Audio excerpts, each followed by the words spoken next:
All right, step one, guys, knock yourself up a box. I've just used some old H3 timber that I had for my wicking beds. So the dimensions of your box are up to you. The depth here of your box, the faster your arrow speed and the heavier FOC, the deeper you're going to need your box. Now there's a chance this one, being 200mm, is going to be too thin, so that's why I'm making two. If I get the chance to trial these and it's enough, that's great, I've just made two. If not, I'm just going to screw the two together.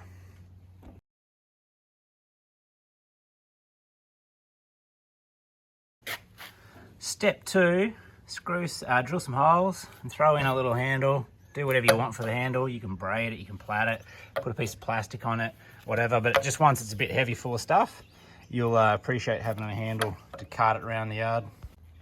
Step three on top, measure yourself a cutout, drill your holes, get your jigsaw, rip it up here, cross cut that, rip back down here so you've got a cutout.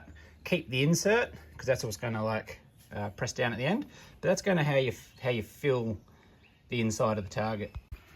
Step four is you're going to insert another piece of timber to rack the frames up against so they don't slide through, and it'll give you something else to screw into as well as from the side to stabilize the face of your archery target.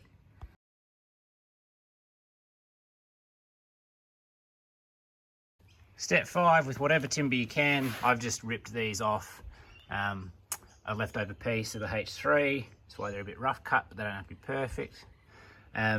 Make those frames so that they're 5mm smaller than your target, so they should just squeeze on in, so that there's plenty of room for you to insert them once they're covered.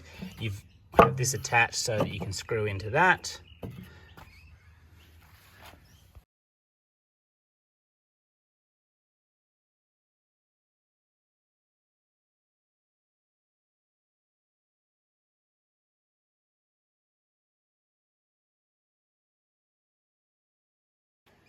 Step six, grab some geotech fabric or any textile really that's woven.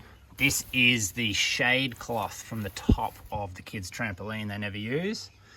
I've done a double layer, as you can see here, and you wrap it around the back and staple gun that sucker on. Doesn't have to be neat, but now that's going to fit into your box.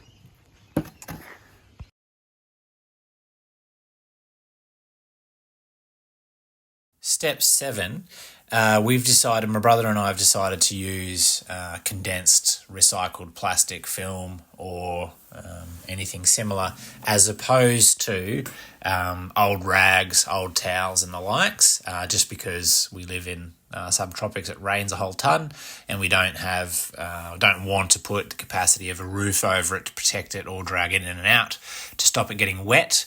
And when you do old clothes, old rags, old towels, they get wet and mouldy and the target becomes unbelievably heavy.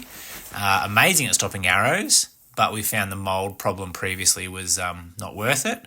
So a lot of warehouses and stuff will have these plastic film containers behind them, so jump down there and empty those with permission.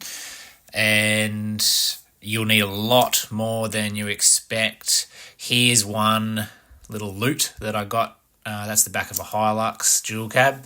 I used 3 of those loads. It condenses down to almost nothing, guys. You'll need a lot more than you think. Step 8, get out there and shoot. These arrows are quite heavy FOC arrows, shooting at 60 pounds. As you can see, it stopped at half shaft, so that's brilliantly working.